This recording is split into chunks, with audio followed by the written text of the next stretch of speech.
세게 발언할까요? 아니, 일단은 네. 뭐 의장이 연임하는 경우를 뭐라고 하진 않겠습니다. 두 번 의장을 했던 시의회 의장을 했던 뭐 많은 도의원들을 제가 아니까요. 그 법적으로는 문제가 전혀 없는 거라면서요. 연임을 하는 것은 특별한 사정이나 사유가 있을 때 연임을 해야겠죠. 근데 저는 이 부분에서는 그냥 제가 들은 바에 의하면 자전거 타다가 그냥 뭐 시의원들끼리 분란이 좀 생길 소지가 있으니 그냥 그대로 가라는 오다의 한마디에서 이렇게 진행됐다고 하는데 네. 그 오다는 지구당 위원장이에요. 오다를 내린 사람. 내가 이거 나가도 되는 판단하고. 네. 이거는 저기 구독자 여러분, 이거는 이제 네. 오산 사람 다 아는데 뭐 그걸. 안녕하세요. 안녕하세요. 반갑습니다. 다시 할게요. 하나부터 같이 부탁드리겠습니다. 같이? 네. 하나, 둘, 셋. 안녕하세요. 와이뉴스 이 기자가 만난 사람, 오늘 여기가 어딜까요? 오산시, 경기도 의회 오산 상담소인가요? 네네, 맞습니다. 정확한 네. 표현입니다. 네. 조재훈 경기도 의원님 모셨습니다. 의원님 안녕하십니까? 안녕하세요. 이장님. 네. 조금 전이라 너무 톤이 달라지셔가지고, 녹화 전이라 너무 톤이 달라지셔서, 네. 네. 의원님 먼저 바쁘신데 시간 내주셔서 너무 감사드리고요. 감사합니다. 네. 독자분들께 소개 부탁드릴게요. 특별히 소개해 드릴 만한 게 있나 모르겠네. 오산을 지역구로 두고 있고요. 재선 도의원입니다. 10대 전반기 건교위원장 마치고 이제는 보건복지위원회에서 평의원으로 열심히 활동하고자 하는 사람입니다. 네, 그러시군요. 제가 정치 입문 계기나 배경이 좀 궁금했어요. 예. 이거 뭐 이렇게 신화적으로 해야 되나요? 아니, 팩트를 말씀해 주세요. 네. 그러니까 어릴 적부터 이제 그런 생각이 좀 있었던 것 같아요. 제가 이제 초등학교 마칠 때 국회의원 상을 받으면서 이런 상을 주는 사람들이 있구나. 이제 그때 뭐 시골에서 초등학교는 뭐 국회의원을 본다는 게 거의 하늘의 별 따기고 정치인이 뭐 누군지도 모르고 정치가 뭔지도 모르는데 그때부터 이제 나도 저런 상을 한번 주고 싶다 뭐 이런 막연함에서 출발을 했죠. 보통 받고 싶다 아닌가? 받고 싶다, 저런 사람 받고 주고 싶다? 싶다로. 주고 싶다로? 이제 나도 받았으니까 이제 커서 주고 싶다. 그렇게 막연하게 시작된 것이라고 보고, 그다음에 이제 대학교 들어가서부터는 뭐 이렇게 뭐 많은 사람들이 좌측이라는 공부를 좀 책을 읽고 동아리 활동하면서 또 사회 활동하고 하면서 이제 자연스럽게 정치 쪽으로 이렇게 오지 않았나. 그리고 이제 오게 된 계기는 우리가 아무리 외쳐도 소리를 질러도 이렇게 대한민국 사람 전체가 외치면 많이 바뀌는데 일부 소호 단위들이 외치면 잘 안 바뀌어요. 너무 어렵고 그래서 제도권에 직접 들어가서 적은 것부터 이렇게 고쳐나가는 것이 좋겠다. 제도권에 들어가자. 그래서 제가 2006년도에 처음 출마했었어요. 열린우리당 도의원. 그럼 다물림에서 거의 20년 가까이 활동을 하신... 2번 떨어졌어요. 2006년 떨어지고 2010년도 또 물 먹고 네. 2014년도에 처음으로 삼수생입니다. 그러시군요. 원래 삼고초려가 정석이죠. 뭐 정석이라고 하는데 힘들어요. 의원님 잠깐 의원님께서 책 내셨잖아요. 책 소개 좀 잠깐 해주세요. 이 기회에. 꽃신.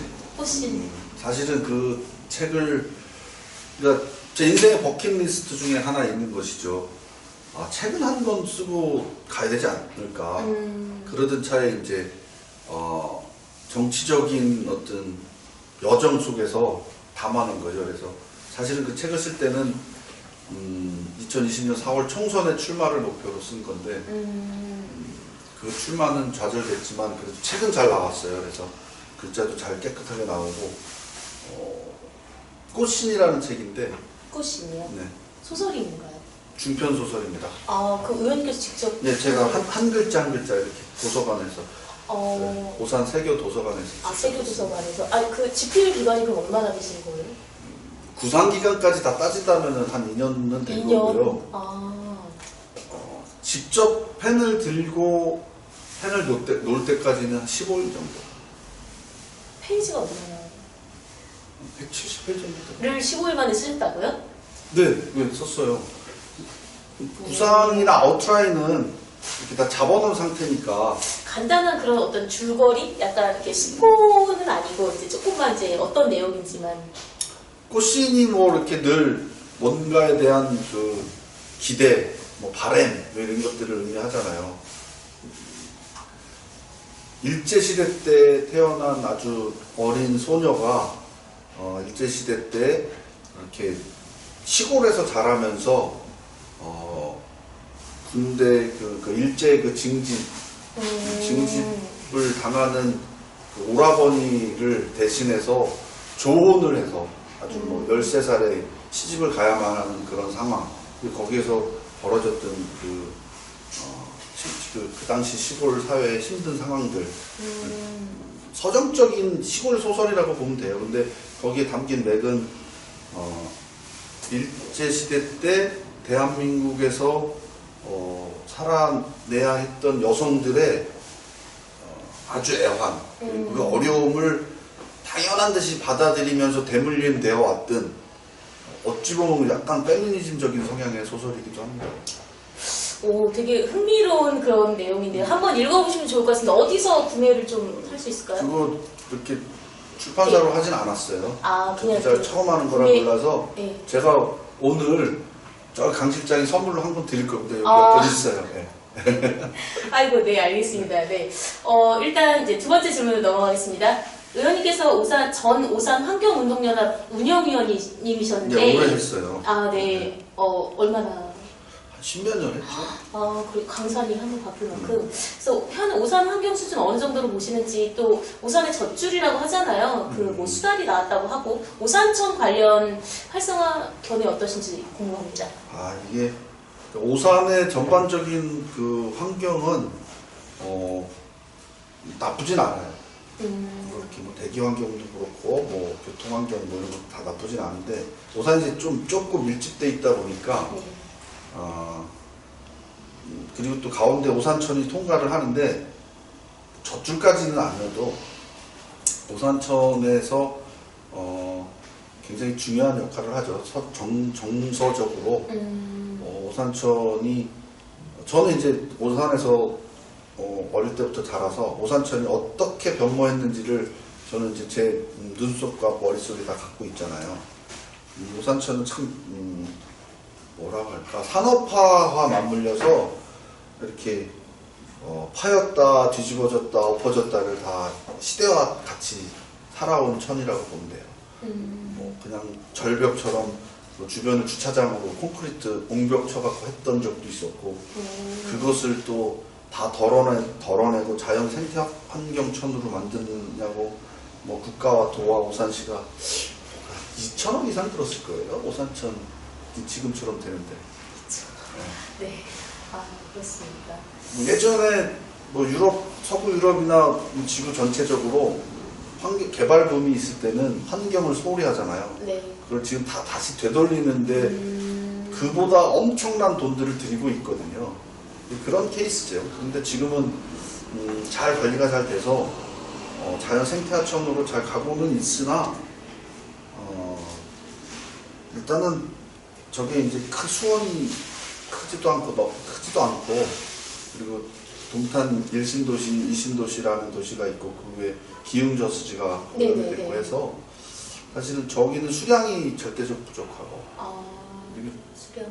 저 오산천은 아마 아이들이 들어가서 영원히 몇 감지는 못할 거예요. 왜 그러냐면 삼성전자 종말 처리수가 오산천의 수원의 4분의 1 정도를 차지해요. 삼성전자 종말 처리수가. 그래서 아무리 깨끗하게 종말 처리를 한다고 해도 개울에서 흘러내려오는 물만큼 인식되진 않잖아요. 그래서 아마 안 들어가는 거예요. 근데 수달은 그거 모르니까 온 것 같아요. 알겠습니다. 그 세 번째 질문을 드릴게요. 앞선 5월에 건설교통위원회 활동하시던 당시 경기도 자가용 화물 자동차의 사용신고 제외 대상 범위에 관한 조례 폐지 조례안을 입법 예고하셨는데 예, 관련 배경 이 말로 하니까 되게 어려워요. 네, 되게 어려워요. 읽으니까 네. 어려운데 되게 간단한 거예요. 근데 뭐 여객 자가용 화물 자동차 사용 신고 제외 대상 범위에 관한 조례 폐지 조례안인데 네네. 푸드 트럭을 청년이나 사람들이 하려고 하면 이게 특수 자동차에 포함이 돼서 자가용 화물 자동차 사용 신고를 하려면 주차장 면적에 주차 시설을 겸비를 해야 돼요. 그렇게 하다 보면은 창업을 못 하니까 창업하기 편하게 이거는 목적이 특수화물 자동차에 뭐 이런 운반 이런 기능이 아니니까 푸드 트레일러를 좀 보다 쉽게 창업을 할 수 있게 규제를 좀 풀어준 거죠. 어떻게 됐어요? 그래서 풀렸나요? 뭐 조례가 발의됐으니까요. 그렇게 진행될 겁니다. 그러면은 이제 의원님께서는 그 젊은 창업자 아니면 현재 경영하고 있는 분들의 어려움을 좀 파악을 하신 건가요? 입법 취지가? 그렇죠. 일단은 트레일러를 하면 이게 특수 자동차로 들어가서 뭐 주차장 차고 시설까지 다 겸비돼야 이 사용 시설이 허가가 나가니까 그 젊은 사람들이나 초기 푸드 트럭을 하는 소자본 창업자들일 텐데 쉽지 않으니까 이제 줘야 된다라는 게 당연한 정서죠. 알겠습니다. 다음 질문으로 넘어갈게요. 네. 제10대 전반기 건설교통위원회 당시에 특별교통수단 운전자에 대해서 상시적 음주 점검 체계가 없는 실정에서 그 지속 점검하도록 특별교통수단 운영 매뉴얼을 마련하자는 내용 주요 글자로 하는 이것도 좀 깁니다. 경기도 네. 교통약자의 이동 편의 증진에 관한 조례 일부 개정 조례안을 입법 예고하셨는데요. 이것도 좀 듣고 싶어요. 이것도 말만 어렵지 되게 네. 쉬운 거예요. 네. 그냥 이제 교통 이용 약자들이라고 하면 주로 장애인들이거든요.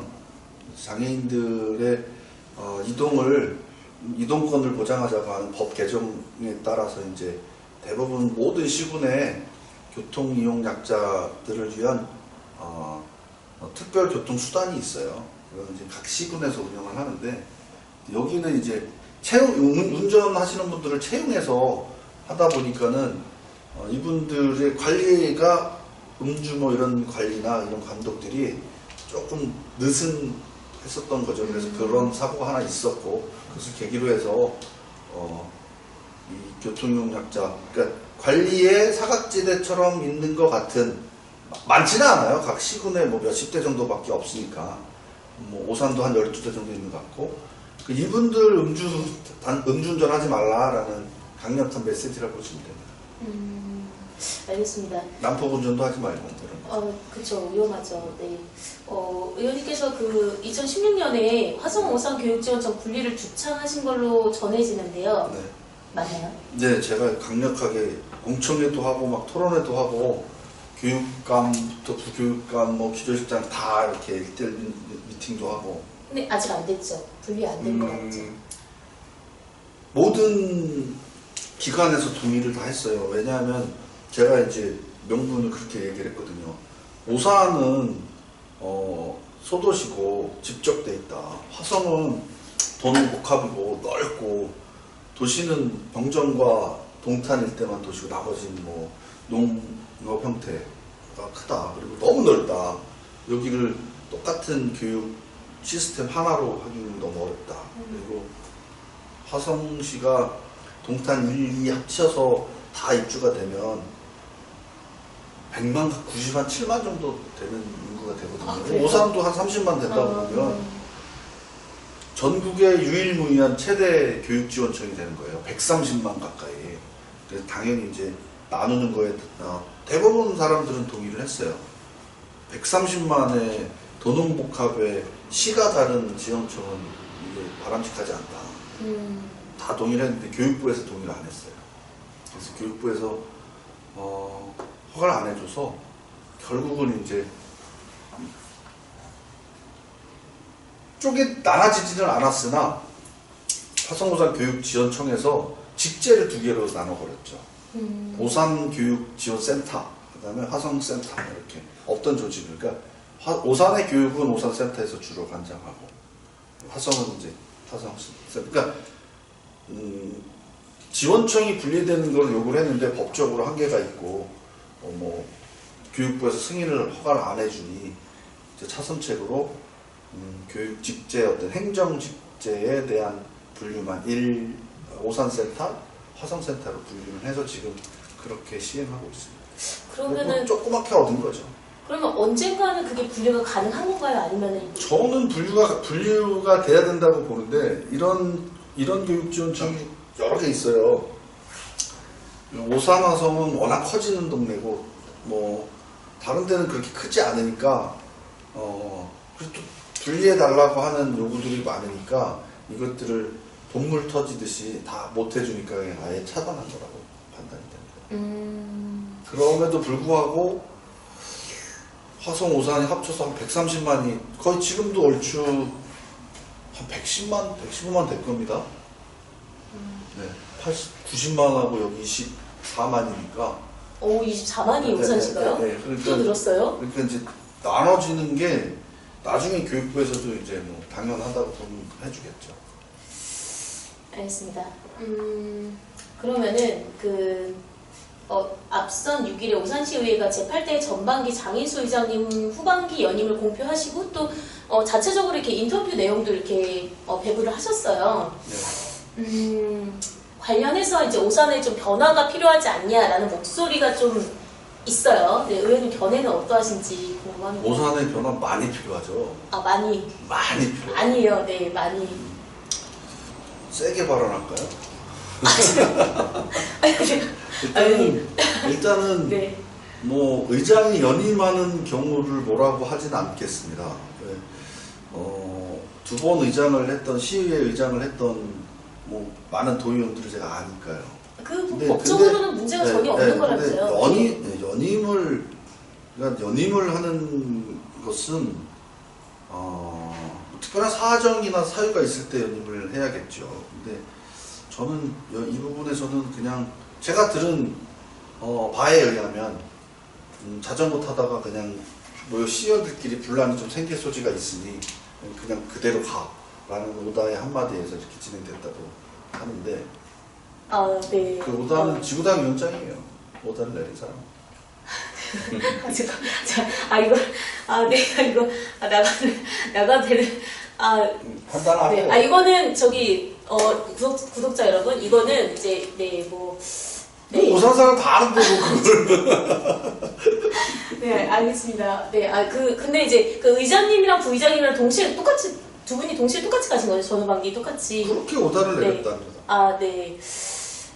알겠습니다. 네, 다음 질문으로 넘어가겠습니다. 급히 넘어갈게요. 네. 21대 총선 이후에 민주당의 행보에 좀 민주적인가, 이게 더 민주당이 아니라 뭐 덜 민주당이다, 뭐 이런 의문을 표하는 시민들이 꽤 계세요. 그래서 현 시점에서 민주당이 좀 각성해야 될 부분 꼽으신다면, 네. 이게 또 거대 담론으로 넘어가네요. 네, 거대. 저는 늘 이렇게 생각합니다. 미통당, 미래통합당보다는 언제나 늘 민주적이다. 언제나 늘이요? 언제나 늘 민주적이었고 민주적일 것이다. 뭐 반면에 저는 이제 180석에 가까운 그 국회 의석을 줬는데 당당하게 잘 해나가는 것도 중요하지만 저는 이제 잘 나갈 때 조심해야 된다. 잘 나갈 때 조심해야 된다는 게 저는 우리 민주 대통령 직선의 역사가 얼마 되지 않았는데 10년 동안 전두환 노태우가 했고요. 그 10년 뒤집어져서 김대중 노무현 대통령이 했고요. 그리고 다시 뒤집어져서 이명박 박근혜가 10년 가까이 했고요.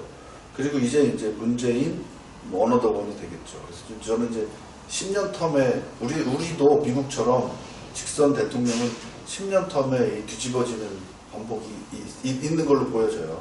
그래서 뭐 이런 추세대로라면 언젠가 뒤집어지는 건데 그래도 조기에 뒤집어지지 않으려면 정말 잘 나갈 때 조심해야 된다. 지금 잘해야 된다라는. 지금 되게 이렇게 좀 포괄적으로 말씀을 해주셨지만 그 안에 언충유골이라고 좀 뼈가 있는 그런 말씀인 것 같습니다. 어떤 말씀인지 얼추 네, 좀 해석이 되는 것 같고요. 그 다음에 이게 좀 궁금해요. 의원님께서 생각하시는 이상적인 정치 형태, 존경하는 정치인, 정치 철학, 향후 계획 말씀 부탁드릴게요. 이거는 이제 거대 담론의 반대로 좀 들어요. 네. 저는 이상적인 민주주의 형태는 풀뿌리 민주주의, 자치민주주의 형태를 갖추는 게 전 바람직하다고 봅니다. 중앙집권적이어서 뭐 2대 8의 2.8 자치니 이런 것보다도 이제 점점 더 지방자치의 권리와 의무를, 그 다음에 선택권을 더 많이 주고 예산도 많이 주고 자체적으로 지역의 특성에 맞게 올바른 사람들을 뽑아서 해나가는 것들. 그리고 이제 이거보다도 더 물론 이제 뭐 주민자치 예산제부터 해갖고 전부 다 이런 게 풀뿌리 자치의 그 시도 중이거든요. 이런 것들이 뭐 서구 유럽 그 풀뿌리 자치 잘 되는 데만큼은 안 되더라도, 직접 참여 형태는 아니더라도 이상적인 정치 형태는 지방자치를 근간으로 한 풀뿌리 민주주의 형태다. 그리고 저는 그렇게 생각을 합니다. 존경하는 정치인은 저는 뭐 노무현 전 대통령이나 뭐 문재인 다 좋은데, 저는 그래도 어찌 보면 제가 20살 때 책을 읽으면서부터 들었던 이름 김대중 대통령을 제일 존경합니다. 그분의 생각과 그 다음에 열정, 노력, 그 다음에 좌절하지 않는 끈기, 굉장히 존경하는 분입니다. 저는. 네. 정치 철학은 그러면 정치 철학은 저의 철학은 멋지게 살자인데 또 앞에 정치를 붙이니까 디테일하게 얘기를 해야 되잖아요. 낮은 곳을 채우는 정치, 자본주의 사회에서 계속 가진 자만 비대해지는 형태를 자본주의에서는 어떻게 할 수가 없어요. 그거를 이제 정치적인 측면에서 복지라는 차원이든 같이 잘 살자라는 이름으로 낮은 곳을 채워주는 정치가 되겠죠.